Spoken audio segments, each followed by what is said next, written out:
আকাশের নক্ষত্রগুলো যেমন রাতের আধার ছিন্ন করে আলো ছড়ায়, তেমনি যে অন্তর আল্লাহর জিকিরে আলোকিত সেখানে শয়তানের অন্ধকার প্রবেশ করতে পারে না। শয়তান মানুষের চিরশত্রু।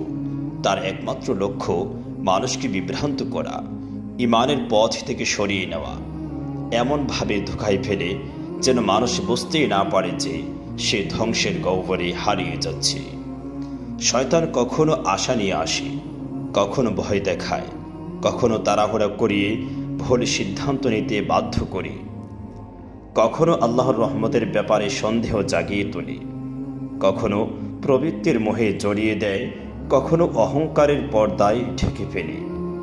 শয়তান এমনভাবে পথভ্রষ্ট করতে চায় যেন মানুষ বুঝতেই না পারে সঠিক পথে আছে নাকি ধ্বংসের পথে হাঁটছে।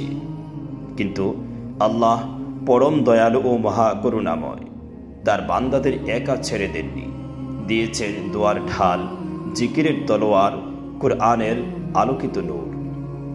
সকাল সন্ধ্যার মাস্তুন দোয়াগুলো মুসলিম উম্মাহর রক্ষা কবচ, ইমানি দুর্গের দুর্বেদ্য প্রাচীর, যা শয়তানের প্রতিটি কুমন্ত্রণা ও কুদৃষ্টি থেকে মানুষকে নিরাপদে রাখে। এই দোয়াগুলো শুধু এক একটি শব্দ নয়, এগুলো হলো আসমানের অভিভাবকদের ঘোষণা। যতবার মুমিন বান্দা উচ্চারণ করে, আল্লাহর ফেরেশতারা সুরক্ষার বর্মে তাকে ঢেকে দেয়। সকাল সন্ধ্যার দোয়াগুলোকে নিজের জীবনের অংশ বানিয়ে নিন। দিনের শুরুতে আল্লাহর নাম নিয়ে পথ চলা শুরু করুন। সন্ধ্যার আলো আধারিতে তার স্মরণে নিজেকে ডুবিয়ে রাখুন। যে অন্তর আল্লাহর জিকিরে প্রশান্তি খুঁজে নেয়, শয়তান তার আশেপাশে ঘোরাফেরা করতে অনেক ভয় পায়।